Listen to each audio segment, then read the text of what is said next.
Hello students, you are welcome to once again to the genetics series, and today we'll be looking at module 13, and in this module we'll be looking at trait selection and breeding for beef, dairy cattle, sheep and goat, as well as poultry.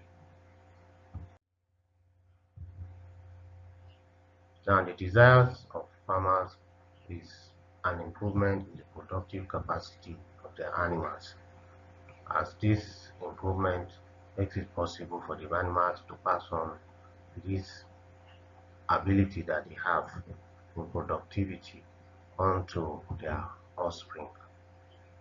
So breeding methods help us in determining the best mating system to use to bring out the best potentials of our farm animals. And selection, on the other hand, helps us in determining the best breeding program or scheme that will result in the best offspring, in better performance in a trait of interest to the farmer or to the consumer, as the case may be.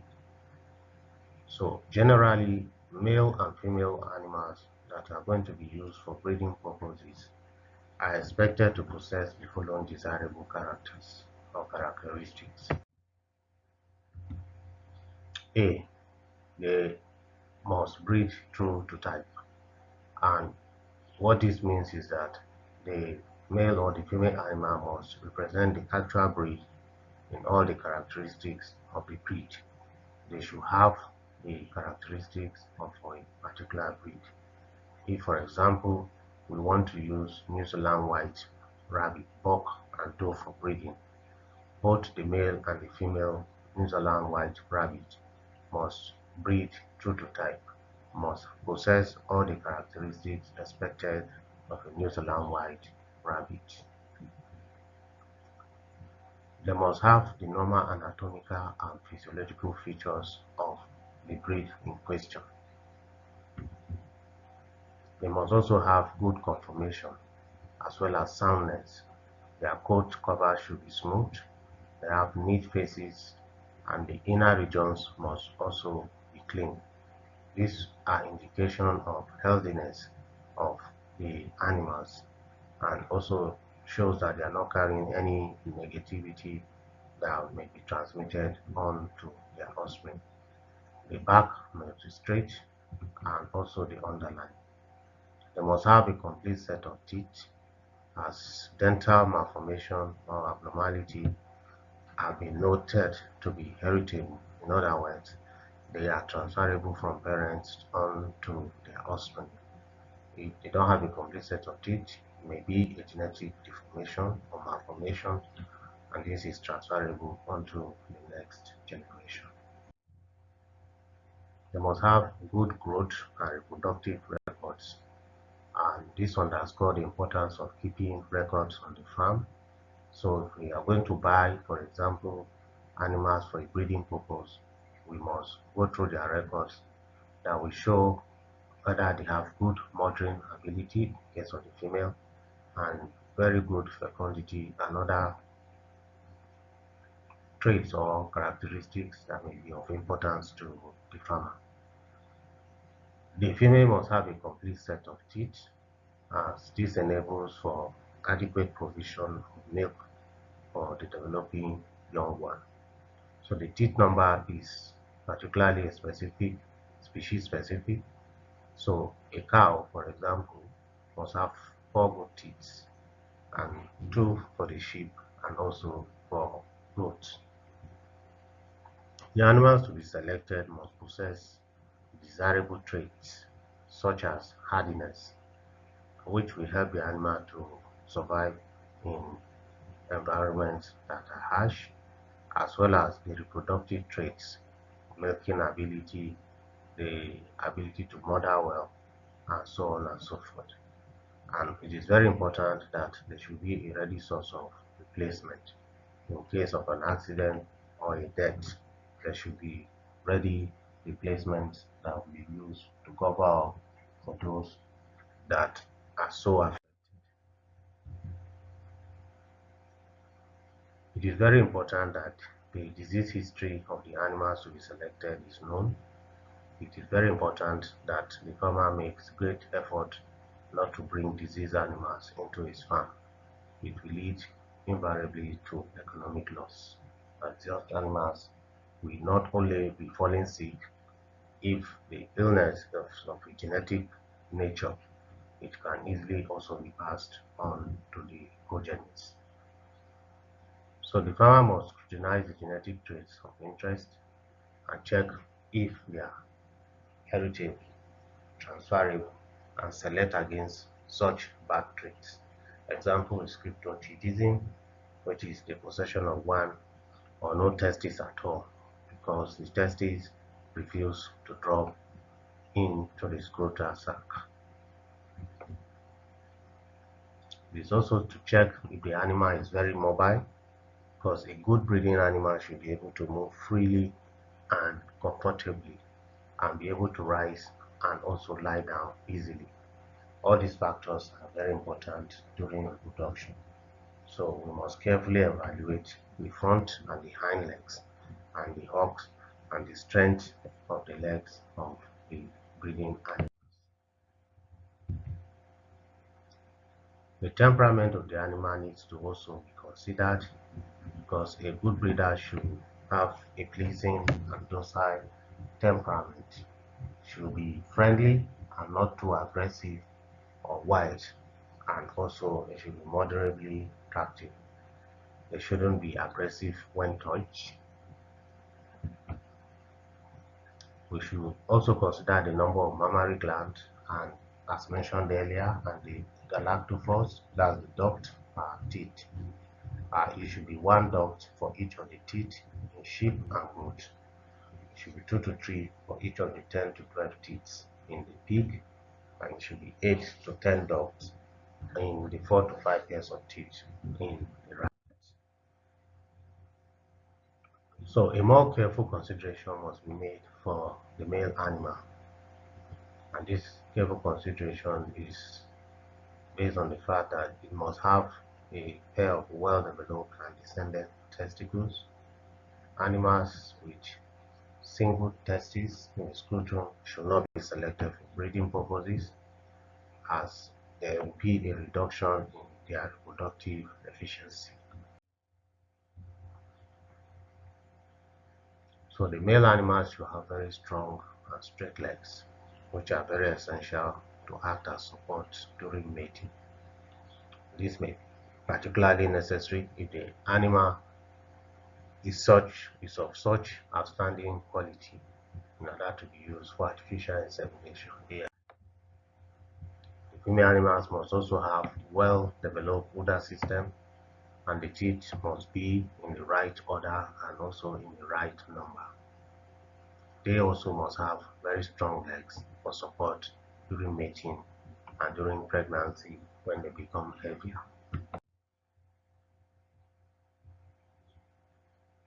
So the following are required for a successful breeding program.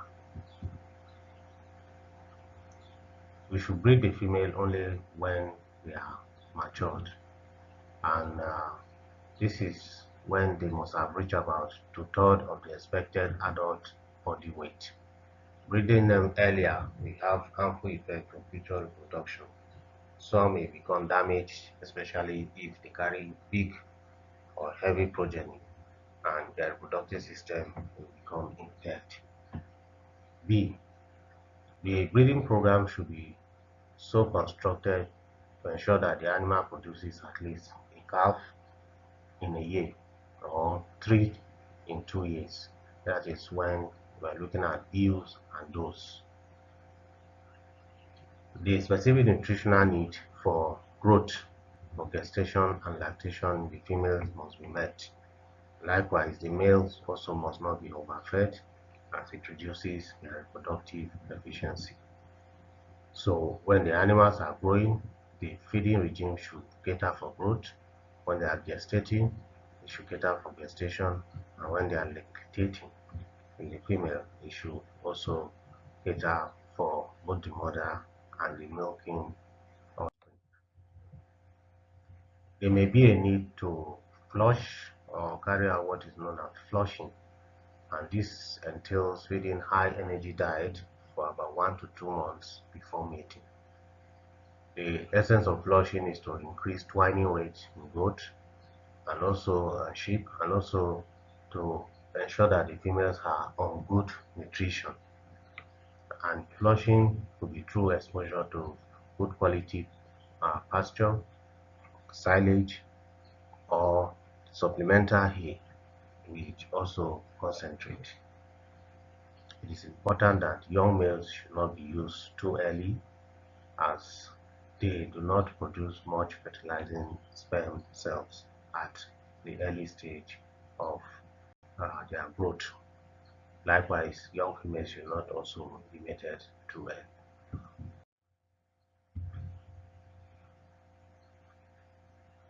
Now, it is important that females are only mated when they are on heat.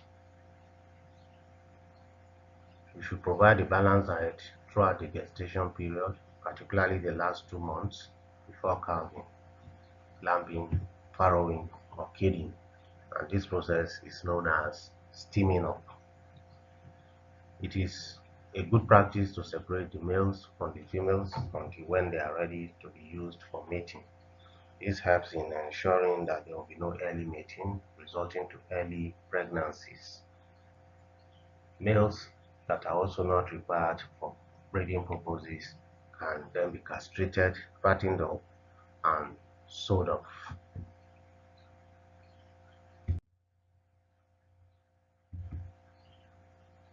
Now we want to zero in on selection of traits in the different farm animals, and the following traits are selected for based on the need of the farmers or based on the need of the consumer's demand. In beef cattle, we are concerned mainly with growth and carcass yield, so traits that we selected here will be those that will promote quick growth and good carcass yield.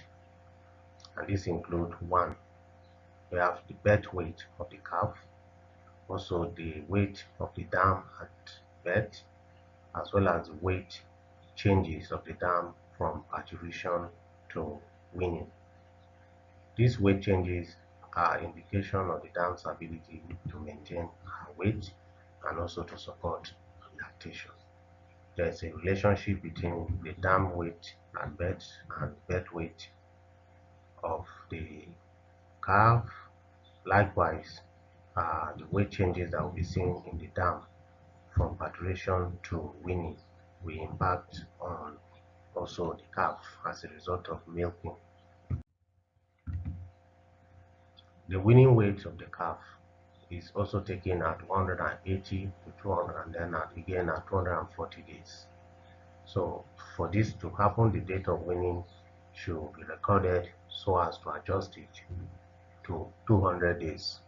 Normally, it is converted into a standard 200-day weight, and the 200-day weight conversion is by using this formula, which says weaning weight minus the birth weight multiplied by 200 minus the birth weight divided by age at weaning.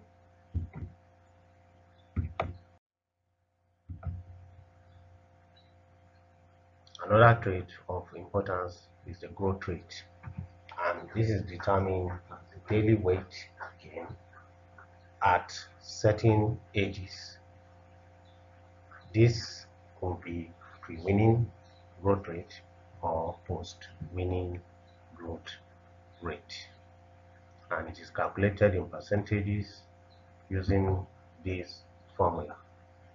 The growth rate in percent is the final weight minus the initial weight divided by the final weight multiplied by 100. Another trait of importance is feed efficiency, and this is based either on individual or group performances. This is obtained using the formula feed efficiency, and that is total feed consumed divided by the weight gain. When used in this format, this is the feed conversion ratio.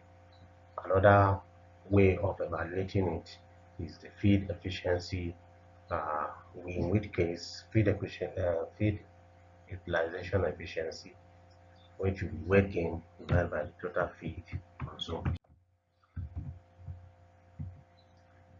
We also look at mothering ability, and this measures the cow's ability to nurse and also to wean a healthy calf from birth until it is weaned. It also measures the ability of the calf to survive onto to weaning, and also the weight of the dam at weaning. And this is also a reflection of the genetic makeup of the mother having good mothering ability and also survival of the calf. Another important trait is reproductive performance of the cow. This is measured in early or regular calving from also their life performance and the economic efficiency of the herd.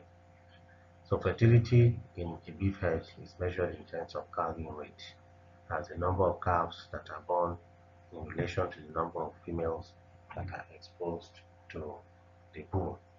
So if we have a large number of calves born from mating using a particular bull and particular number of cows, we say that there's a high fertility rate in the breed. We are also interested in the longevity, and this is a measure of the length of the productive lifespan of the cow or the bull. It is therefore important to identify animals with long reproductive life in the breeding herds, and this we can use for reproductive purposes.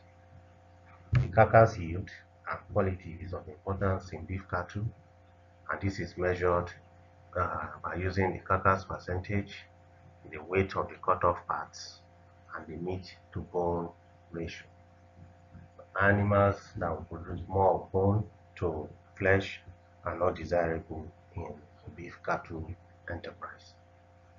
Also, the carcass quality can be measured in terms of marbling, or the amount of fat that is distributed around the abdomen and particularly in the muscle of the animal. In the dairy cow, the main interest is milk production. So therefore, the main record that are kept here are usually associated with milk yield, the quality of the milk in terms of milk fat, milk solid, and so on, and also the reproductive capacity of the bull, dairy bull, and dairy calf. So the records include that of milk yield or production per year. The milk yield is usually adjusted to 305 days, and so also the amount of butter fat in the milk is also corrected to 3.5%, or it is also taken as the total quantity of fat that is present in the milk. We are interested in the cow performance, and this is recorded in terms of calving interval. In calving interval is the length of time or period between two successive calvings. In a dairy farm where we are interested in milk production, the longer the calving interval, the lower the amount of milk that will be produced by cows. And this is because there will be a long period known as the dry period when they are not producing if the calving interval is long. The age at first calving is important, and it's the period of time between the birth of a heifer and when she produces her own first calf. This is almost looking like generation interval. So the other important records that are kept in the dairy enterprise, such as the ability of the calf to survive, the length of the dry period, the shorter the better, the lactation length, that is how many days does the cow milk in a year, the longevity and life performance records. We're interested in cows that will produce for a longer period of time. We're interested in cows that have a very high feed efficiency. We're interested in cows that are fertile, and then it's also important to evaluate the bulls. and other economic traits of interest. In sheep and goat, sheep are mainly kept for meat production in Nigeria, although gradually there's an increase in milk production, particularly that of the goat. In other climes, they are kept for milk production, particularly for also the production of cheese. In other places also, they are kept for wool production. So the traits of importance that could be selected for are fertility, measured as the number of young ones that are born is important. We'll be interested in the birth weight of the young ones, their weaning weight, also their 1 year weight, which is known as the yearling weight. We'll also be interested in the weight of the lamb or the ewe, and also the kid and the doe. There will be interest in the milk production as well as the wool production. There are also some traits that are subjective in nature, and these include conformation trait, the muscling of the meat, the muscle, fatness of the meat. They also be interested in structural soundness of the animal, as well as whether they conform to the breed that they represent. So males and females that will be used for breeding purposes are normally selected based on appearance and performance records. It's very important to combine the two, because selecting them on appearance alone may be deceitful. So in sheep, the general trend is to select for twining and also for triplets in goats. Sheep that are able to produce twins are much preferred than those that constantly produce just one. And also sheep that produce triplets, goats that are able to produce triplets are also more preferred than those that produce singles.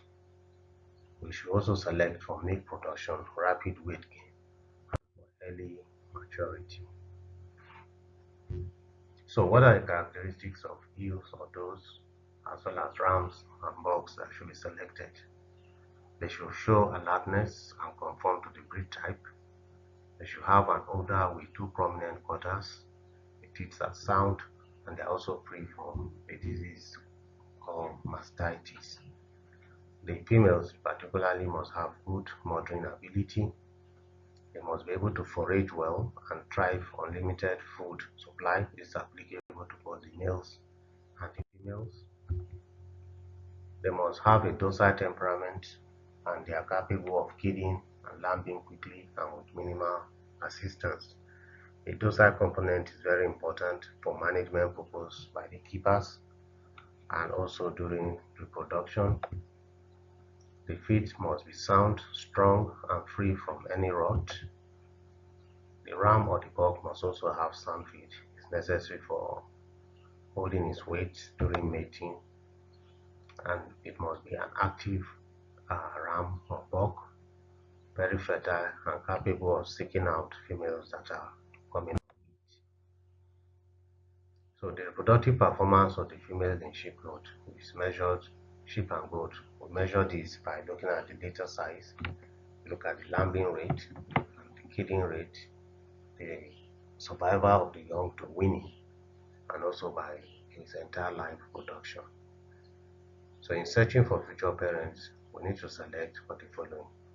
We need to select animals from farms that show low mortality rate, and you should look through the records to make sure that there's low mortality rate from when the animal is born until they are weaned.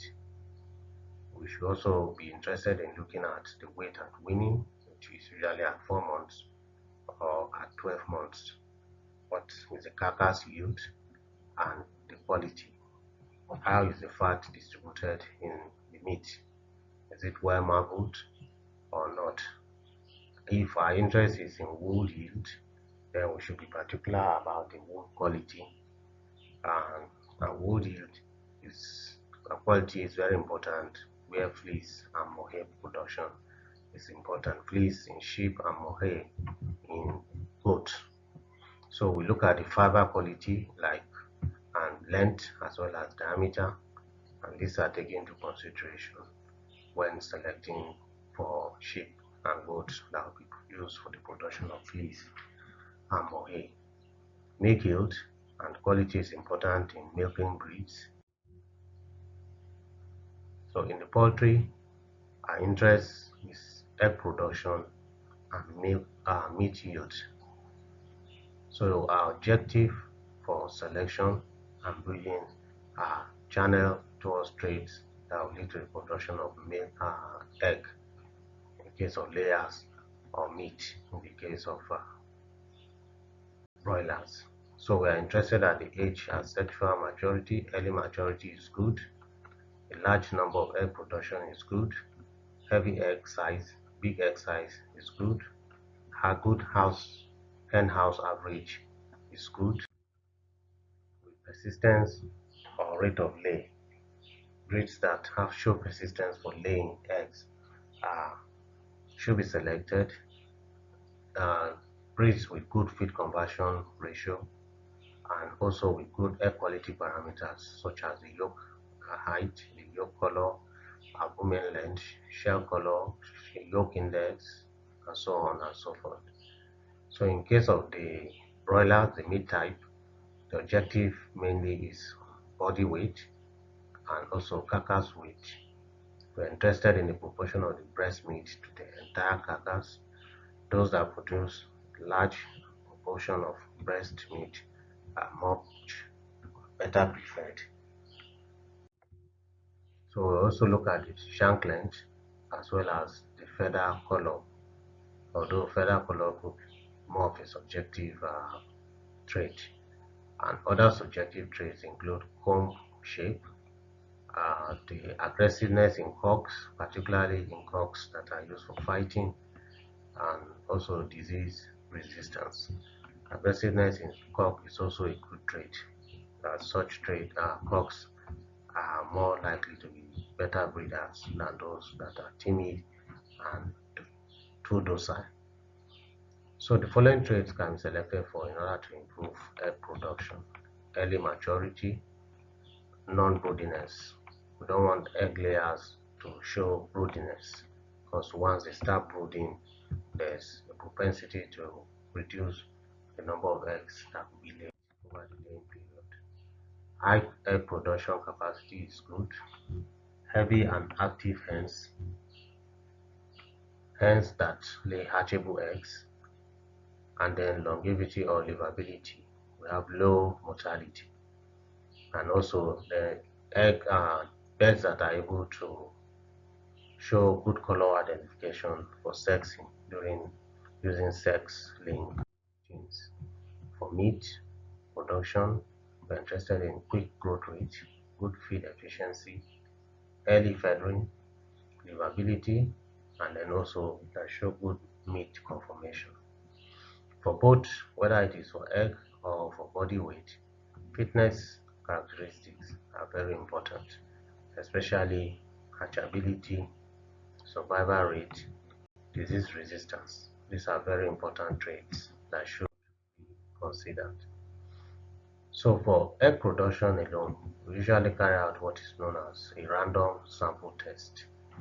And in this carrying out this test, a random sample of fertilized egg is hatched at a central testing station under uniform condition, and then the chicks that are so produced are sexed either by autosexing or other sexing methods, and then the male chicks are usually disposed of, and up to 500 female chickens are then raised, from which we select 25 to 400, and this will be retained for future egg production. The number of male chicks that are required are usually not high, so most of the males are disposed of once we have selected the ones that we want to use for reproductive purpose. For individual chickens, egg production is determined either by track nesting it on the floor the birds are raised in individual cages, and then we're able to determine their egg production. The records so collected can be kept for groups in battery cages, or that is when we want to consider family performance, or we can record it for a flock if they are kept on deep litter. So performance testing is also carried out for both the cocks and also for the hens. And this will involve collection and evaluation of records or data to determine the animal's ability to perform. We want to know its genetic worthiness. So we've come to the end of uh, the module, but before going, we must realize that as a rule, males are evaluated and the young males must be properly scrutinized before they are put to reproductive use. And this is because the males are responsible for many more youngs than the females. The males can be used for artificial insemination, and their genetic merit can be kept for a very long time and transferred to many more progenies than the females that are limited to a certain number of eggs that can be laid for a particular period of time. So therefore, in making selection, if we mistakenly select a male that is not good enough, this can lead to great economic loss to the farmer, particularly if it has a very low reproductive efficiency. So thank you for listening, and remember to like, to share a comment, to share with a friend, and also to subscribe so that you get notifications once there's a new video.